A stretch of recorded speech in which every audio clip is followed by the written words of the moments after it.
where education is not just about learning, but about becoming.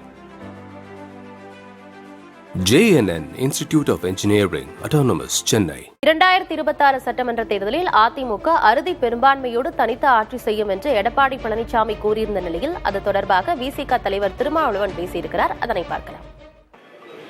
ஏற்கனவே இதை பற்றி நான் சொல்லியிருக்கிறேன். அமித்ஷா அவர்கள் மட்டும்தான் திரும்ப திரும்ப கூட்டணி ஆட்சி என்ற கருத்தை சொல்லி வருகிறார். இதுவரையில் அதிமுக தலைவர், அவருடைய பொதுச் செயலாளர் திரு எடப்பாடி பழனிசாமி அவர்கள் எந்த கருத்தையுமே சொல்லாமல் மௌனம் காக்கிறார் என்று குறிப்பிட்டிருந்தேன். தற்போது அவர் அதற்கு விடையளித்திருக்கிறார். அவர் சொல்லியிருக்கிற பதில் பாஜகவுக்குத்தான் என்பதை நம்மால் புரிந்து கொள்ள முடிகிறது.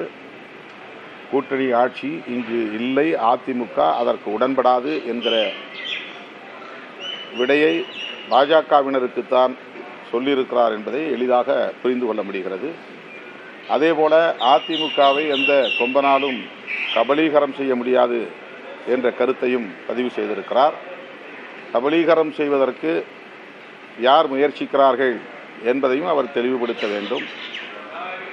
அதிமுகவை திமுக தலைமையிலான கட்சிகள் கபலீகரம் செய்ய முயற்சிக்க வாய்ப்பில்லை. அப்படி ஒரு முயற்சி மேற்கொள்ளவும் முடியாது. கூட இருக்கிற கட்சிகளால் மட்டும்தான் விழுங்கி செரிக்கிற முயற்சியை மேற்கொள்ள முடியும். ஆகவே அந்த கருத்தும் பாஜகவுக்கு எதிராக அவர் சொல்லியிருக்கிறார் என்றுதான் உணர்ந்து கொள்ள முடிகிறது. எனவே பாஜகவுக்கும் அதிமுகவுக்கும் இடையிலே ஒரு இணைப்பு இருக்கிறதே தவிர பிணைப்பு இல்லை என்பதை புரிந்து கொள்ள முடிகிறது. இப்போ இந்த வரப்போற தேர்தலில் பாஜக பிரிஞ்சாங்க அப்படின்னா அதிமுகவோட நீங்க ஒன்றிணைய வாய்ப்பு இருக்கா? இது யூகமான கேள்வி என்று பலமுறை சொல்லியிருக்கிறேன். அப்படி ஒரு நிலை வருகிற போது கேள்வி எழுப்புங்கள், பதில் சொல்லுகிறேன். Where education is not just about learning, but about becoming.